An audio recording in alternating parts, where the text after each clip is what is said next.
तर यानंतर एक ब्रेकिंग न्यूज पाहणार आहोत। चॉकलेट चोरल्याच्या संशयावरून एका चिमुकल्याला मारहाण झाली आहे। बीडच्या केजमधील ही संपूर्ण घटना आहे। तर महिलेने चिमुकल्याला यावेळेस झाडाला बांधून मारल्याचं कळतंय। रडत पाणी मागत असताना देखील मुलाला मारहाण झाली आहे। महिलेसह दोघांविरोधात अॅट्रॉसिटीचा गुन्हा दाखल करण्यात आलाय। तर तिसरीत शिकणाऱ्या मुलावर चॉकलेट चोरल्याचा संशय होता।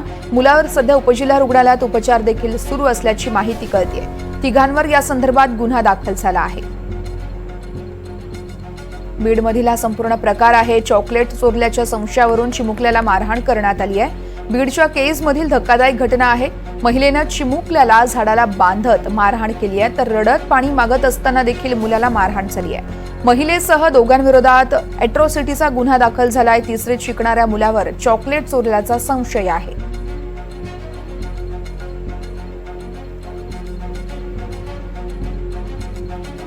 आईच्या तक्रारीनंतर तिघांवर गुन्हा दाखल झाला आहे। चॉकलेट चोरल्याच्या संशयावरून चिमुकल्याला मारहाण झाली आहे। बीडच्या केजमधील धक्कादायक घटना आहे। महिलेने चिमुकल्याला झाडाला बांधत अमानुषपणे मारहाण केली आहे। तर रडत पाणी मागत असताना देखील मुलाला ही मारहाण झाल्याचं कळतंय। महिलेसह दोघांविरोधात अॅट्रॉसिटीचा गुन्हा दाखल झालाय।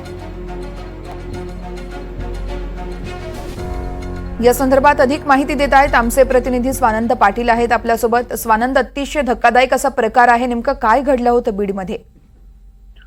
वर्षा, केज तालुक्यात येवला एक गाव आहे आणि या गावात जिल्हा परिषदेची शाळा आहे। या शाळेतील एक तिसरीत शिकणारा मुलगा घरी जात असताना त्याला चॉकलेट चोरण्याच्या कारणावरून दुकानदाराने एका झाडाला बांधून ठेवले। इतकंच नाही तर त्याला मारहाण झाली। त्यावेळेला सदरील प्रकरण ज्यावेळेस त्याची आई शाळेत गेली की बाबा माझा मुलगा आणखी आलेला नाहीये, आणि त्यानंतर त्याच्या आईच्या लक्षात आलं की आपल्या मुलाला या ठिकाणी झाडाला बांधून ठेवण्यात आलेले आहे। या प्रकरणी केज पोलीस ठाण्यात गुन्हा दाखल करण्यात आलेला आहे। मुलावर उपचार सुरू आहेत आणि विशेष म्हणजे या प्रकरणाचा तपास कमलेश मीना हे करत आहेत केजमध्ये।